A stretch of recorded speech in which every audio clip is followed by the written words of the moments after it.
Additional discussion? Representative Couture. Thank you, Mr. Chair.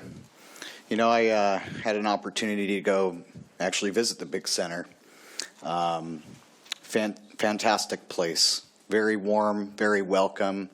I even visited with Representative Levitt, who I'm very appreciative was there as well. For over 30 years, the PIC Center has been operating, and here's what I know. Babies come in damaged, and babies come out healthy. That's the model. That's the model that works. The babies come out healthy again. For over 30 years, they've been nursing babies back to health.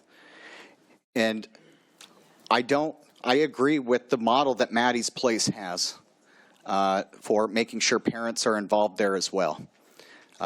PIC Center has tried that, but the problem is we cast this wide net and this one-size-fits-all idea over the PIC Center. It is different acuity levels. It is different families, and oftentimes these babies, the parents aren't coming back. There is no parents there. They're just left alone. And it's a huge difference. I mean, yes, if you can have the parents involved, then great. You know, PIC Center does actually involve parents.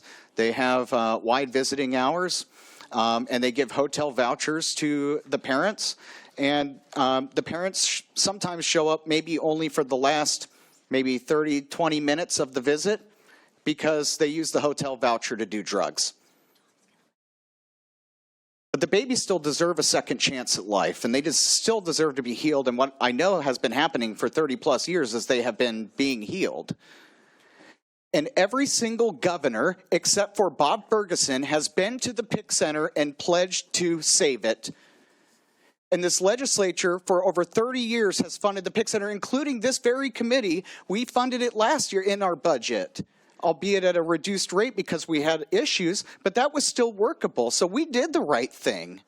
And the governor vetoed it because the DCYF did not want to renew a contract. And after 30 years, the DCYF sends like a 2-sentence letter to the PIC Center and says, thanks, but no thanks. And that's what we do for people who've served our state and our kids for 30-something years. That is sick. There is so many, we don't have less of a problem of drug-addicted babies in our state. We have more of a problem of that. And what happens now is they're not even getting referred to the PIC Center. They're not getting referred to the places where they can be healed. They're being sent home, probably to die.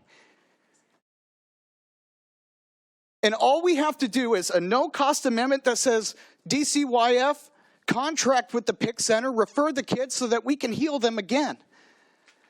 I don't understand this. I simply do not understand why we can't utilize the resource, the great resource that we've had for 30 years, that Christine Gregoire tried to save, that Trudy Inslee tried to save, that Jay Inslee tried to save, that Governor Locke tried to save, all the way down the line. I have people who started as babies in the PIC Center email me because they have full lives today. And the PIC Center can totally do this with the charitable donations they get from left, right, and center in this state. There's people all across the political spectrum pouring money into the PIC Center. We have to change our mind on this amendment. I don't understand why we said yes to this yesterday, and we funded it at $700,000 last year.